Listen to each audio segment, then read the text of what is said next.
Hello YouTubers, ఈరోజు శ్రీరామ్ సాగర్ ప్రాజెక్ట్కి వెళ్ళాను. అక్కడ డ్యామ్ గురించి మీకు అన్నీ వివరిస్తాను, చూడండి. ఇది నిజామాబాద్ జిల్లా గోదావరి నదిపై నిర్మించిన ఈ ప్రాజెక్ట్కి 1963లో శంకుస్థాపన జరిగింది. 1963లో జవహర్లాల్ నెహ్రూ గారు శంకుస్థాపన చేసి 1967లో ఇది ఇందిరాగాంధీ గారు ప్రారంభించారు. 112 టీఎంసీల నీటి నిల్వ చేసే సామర్థ్యంతో ఈ ప్రాజెక్ట్ నిజామాబాద్, కరీంనగర్, ఆదిలాబాద్, వరంగల్ జిల్లా లక్షల ఎకరాలకు నీటి అందిస్తుంది. పొలాలు పచ్చగా మారి రైతుల జీవితాలను పుష్కలంగా వికసిస్తున్నాయి. ఇది కేవలం సాగుకే కాదు, హైడ్రో ఎలక్ట్రిక్ పవర్ ఉత్పత్తి, చేపల పెంపకం, సమీప పట్టణాలకు తాగునీరు సరఫరా అన్నిట్లోనూ శ్రీరామ్ సాగర్ ప్రాజెక్ట్ ప్రధాన పాత్ర పోషిస్తుంది.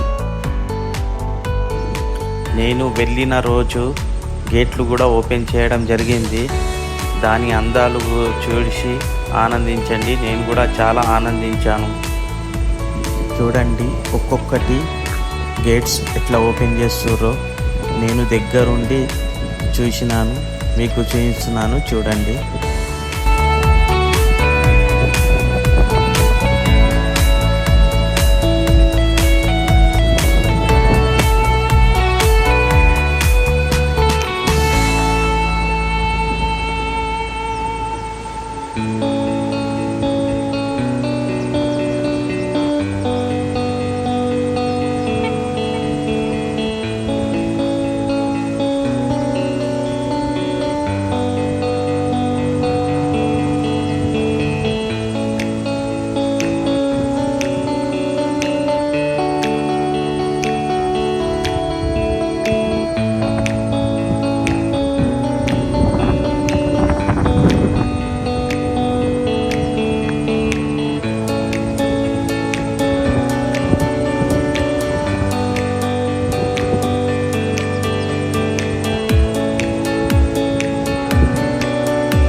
కెనాల్ గేట్స్ కూడా గోదావరిలో వదలడం జరుగుతుంది, చూడండి.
ఈరోజు చూడండి శ్రీరామ్ సాగర్ ప్రాజెక్ట్ వచ్చినాను.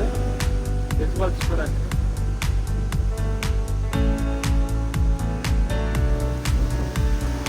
ప్రత్యేకంగా నిజామాబాద్ వైపు వస్తే తప్పకుండా ఈ శ్రీరామ్ సాగర్ ప్రాజెక్ట్ని, ఈ అద్భుతాన్ని ఒకసారి చూడండి. మరిన్ని వీడియోస్ కోసం అయితే లైక్ అండ్ సబ్స్క్రైబ్ చేయండి, మర్చిపోవద్దు.